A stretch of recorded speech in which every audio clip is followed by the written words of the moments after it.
ఆ నైటీలు, ఆ డ్రెస్సులు, ఆ ఇప్పుకొని తిరగటం, అదే జుట్టు బొట్లు లేకుండా తిరగటం, మెట్టెలుంటే మెట్టెలు తీసేసి తిరగడం, గాజులు తీసేసి తిరగడం, ఇది భారతీయ సనాతన సాంప్రదాయ సంస్కారాలు కావు, గుర్తుపెట్టుకోండి. స్త్రీ అదిగో అమ్మవారిని చూడండి ఎట్ట అలంకరించారు. అలా నువ్వు అన్నీ చేసి భర్త వెళ్ళేటప్పుడు అలా ముత్తైదుగా తయారై ఒక్కసారి బయటకు వచ్చి బాయ్ చెప్పండి. ఈ మధ్య వస్తూ ఉంటే భాగ్యనగర్ కాలనీలో వస్తున్నాను, ఒక ఇండివిజువల్ హౌస్, వాళ్ళ ఇంటి ముందు అరటి చెట్టు ఉంది, చాలా ఆనందంగా ఉంది. ఒక ఆవిడ ఇంట్లో పోతుంది, పనమ్మాయి అనుకున్నా, అయినా ఆగి అసలు ఏం జరుగుతుందని.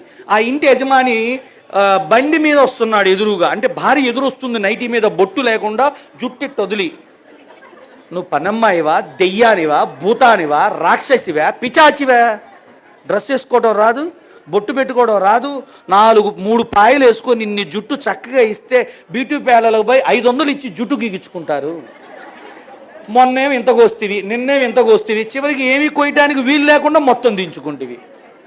ఇక్కడ అమ్మమ్మ కూర్చుంటే, ఇక్కడ అమ్మ కూర్చుంటే, ఇక్కడ మనవరాలు కూర్చుంటే, ఒకరి తర్వాత ఒకళ్ళు జల్లు వేసుకుంటుంటే, నూనెలు పెట్టుకుంటుంటే చూసి నేను 26 ఏళ్ళు అయింది.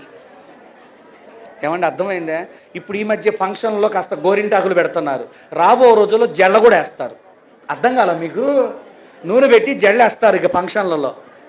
అర్థం కాల? అది వెయ్యండి అని చెబుతున్నాం మీ ఇంట్లో ఫంక్షన్కి. మరి ఊరికైనా ఇవాళ మీకు రాగానే పారాయణ పెట్టి బొట్లు పెట్టి ఎందుకు పెట్టాను, మీరు మర్చిపోయారని మేము గుర్తు చేస్తున్నాం.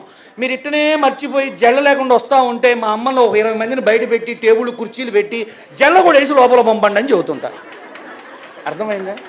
మరి ఇక నేనేం చేయ, మీరేసుకోక నేనే ఇక ఎవరు వేయాలా? మిమ్మల్ని ఎవరు ఫీల్ అవ్వాలా? నువ్వు గృహిణివా, భార్యవా, స్త్రీవా, ఎవరు అని మేము మీ ఎంట పడాలా వద్దో తెలవాలి కదా మాకు కూడా. అందుకనమ్మా మీరు జడలు వేసుకోకపోయినా పర్వాలా, నెక్స్ట్ ఇయర్ ఉత్సవాలకి దువ్వెనలు, కుర్చీలు, జడలు బయట పెట్టి చక్కగా వేసి మిమ్మల్ని లోపలికి పంపుతారు తల్లి.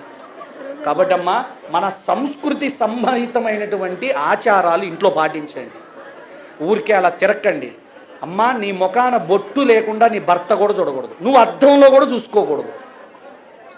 నువ్వు స్నానం చేస్తుంటే ఆ నీటి బిందువులు సహజంగా చెరిపేసే బొట్టుని మీరు బాత్రూంలో పోగానే ఇట్ట తీసి ఆడ అతికించి, అద్దం ఎంత కళగుందో నీ బొట్టు బిళ్ళ అతికిస్తే. అర్థమైందా? ఆ అద్దం మీద ఆ బొట్టు బిళ్ళ తీయండి, నీ ముఖం ఎట్టుందో చూసుకో.